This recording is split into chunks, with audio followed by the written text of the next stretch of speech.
Salam damai sejahtera di dalam nama Tuhan Yesus Kristus. Firman Tuhan hari ini untuk kita baca, kita dengarkan, dan kita renungkan bersama.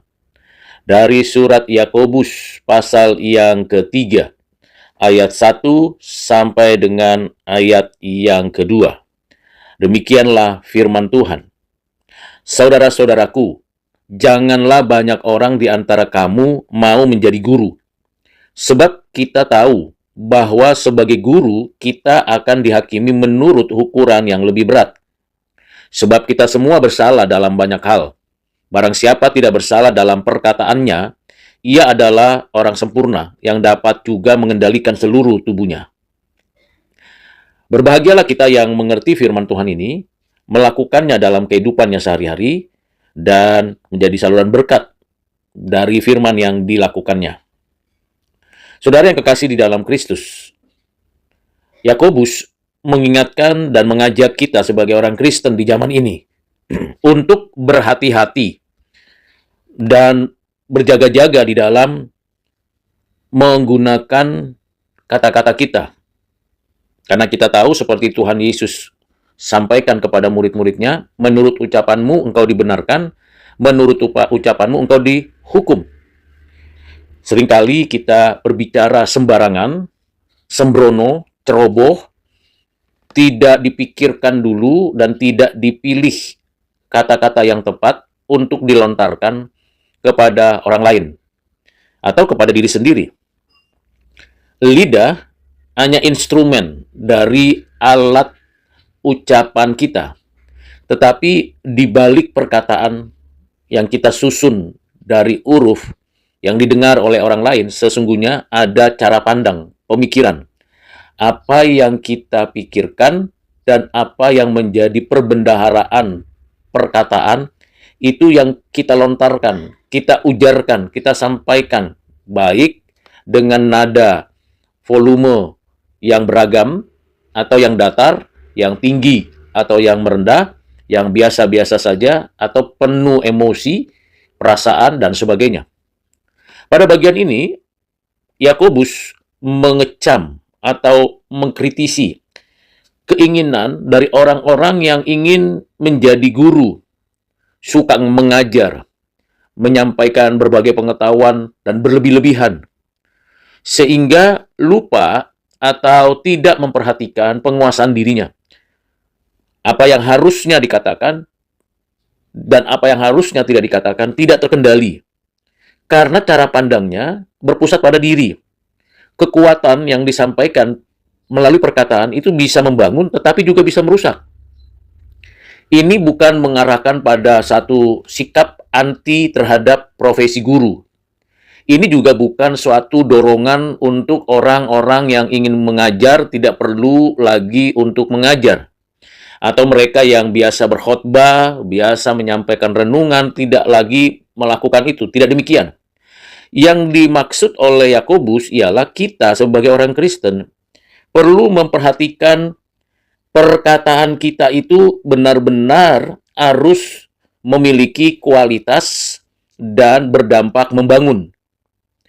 Kalau kita mendengar, memperhatikan dengan cermat, dan mengisi pikiran kita dengan perbendaharaan kata yang konstruktif, yang objektif, lengkap, utuh, tentu kita yang dipimpin oleh Roh Kudus akan menyampaikan perkataan-perkataan yang membangun.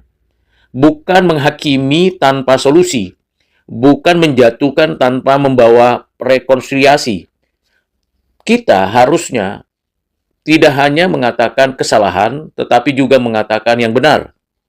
Sehingga kita bukan fokus pada apa yang salah, tetapi fokus pada apa yang benar.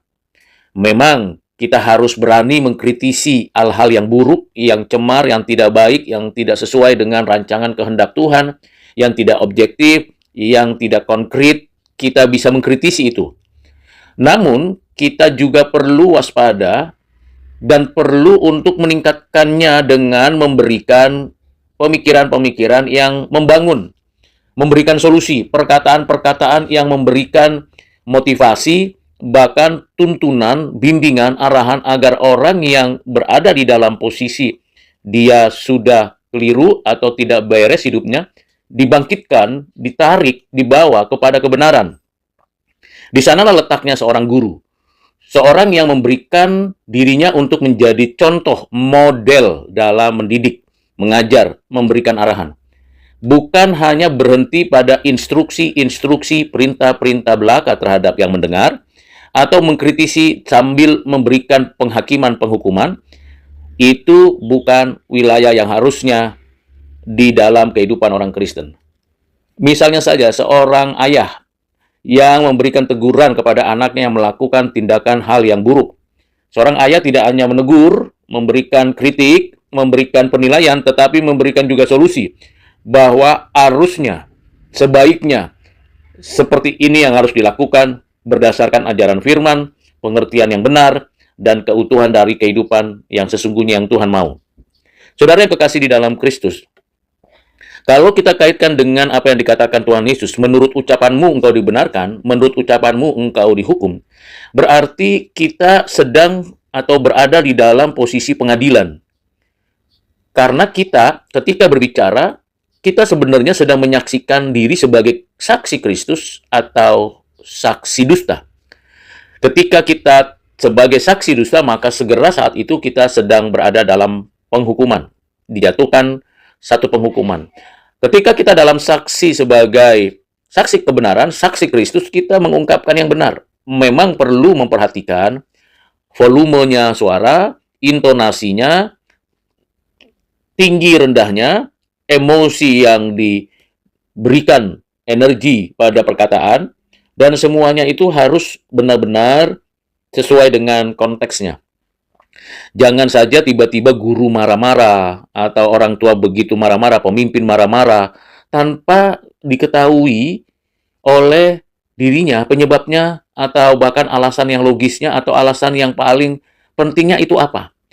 Misalnya, ada seorang yang merasa dirinya paling berotoritas, kemudian tanpa dia bertanya, mengetahui, mengerti apa duduk persoalan dari sebuah problem yang sedang dihadapi oleh bawahannya, lalu dia hadapi dengan emosi, suara yang keras, nada ancaman, dan intimidasi. Ini juga yang terjadi baru-baru ini. Seorang juri tidak mendengar dengan jelas dan tidak menggunakan pendengarannya dengan tepat, lalu memberi penilaian kepada seorang siswa yang memberi jawaban yang benar. Bahkan menilai buruk.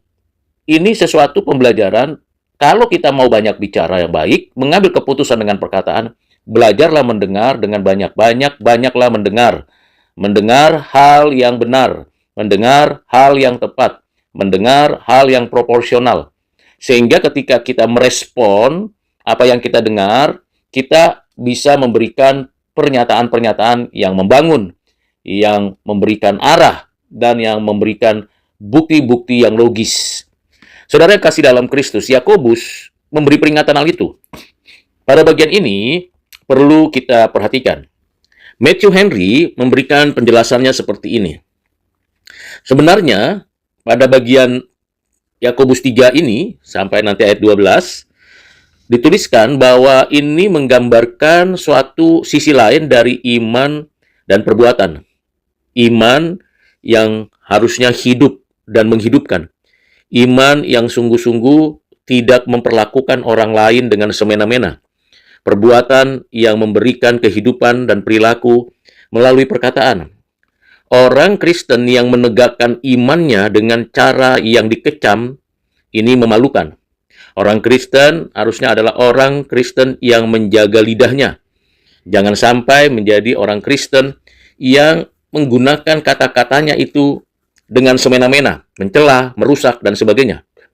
Perkataan ini tidak melarang kita, menurut Matthew Henry, untuk melakukan apa yang seharusnya bisa kita lakukan. Membimbing, mengajar, dan menegur. Tetapi, dengan perkataan, kita tidak boleh bertindak seperti orang yang berkuasa penuh terhadap orang lain. Mengintimidasi dengan kata-kata. Mengucapkan kata-kata yang melemahkan motivasi orang lain. Misalnya saja ada orang Kristen yang mau berkonsultasi dengan orang lain dan meminta nasihat atau dukungan, lalu orang Kristen yang lain yang mendapatkan otoritas, dia mengatakan, wah, kalau untuk urusan itu mungkin untuk kamu belum saatnya, belum penting-penting amat. Kata-kata itu sebenarnya kata-kata yang membuat jatuh motivasi orang lain. Nah, ini bukan kata-kata yang membangun, tentu kata-kata yang merusak tatanan keharmonisan hati orang lain. Orang Kristen tidak boleh mengatur-atur seseorang terhadap yang lain, menjadikan kita sebagai pusatnya. Perasaan kita, emosi kita menjadi patokannya. Karena Allah memberikan kepada kita setiap orang karunia-karunia yang beragam. Dan setiap orang berharap hal yang baik. Oleh sebab itu, saudara yang kekasih di dalam Kristus, janganlah banyak di antara kamu mau menjadi guru, menjadi bos, menjadi tuan. Kita tidak menggurui kepada siapapun ketika kita menyampaikan kebenaran. Kita dengan rendah hati, dengan semangat belajar, dengan semangat memberikan pernyataan-pernyataan dengan penuh kasih dalam perkataan kita. Kita tidak boleh mencela, bahkan kita tidak boleh menggunakan diri sebagai patokan. Karena itu, saudara, mari kita perhatikan perkataan kita. Sudah membangun atau belum. Kiranya Tuhan menolong kita dan berusahalah untuk mengerjakan yang benar. Karena barang siapa tidak bersalah dalam perkataannya, ia adalah seorang yang sempurna. Tuhan Yesus memberkati kita sekalian. Amin.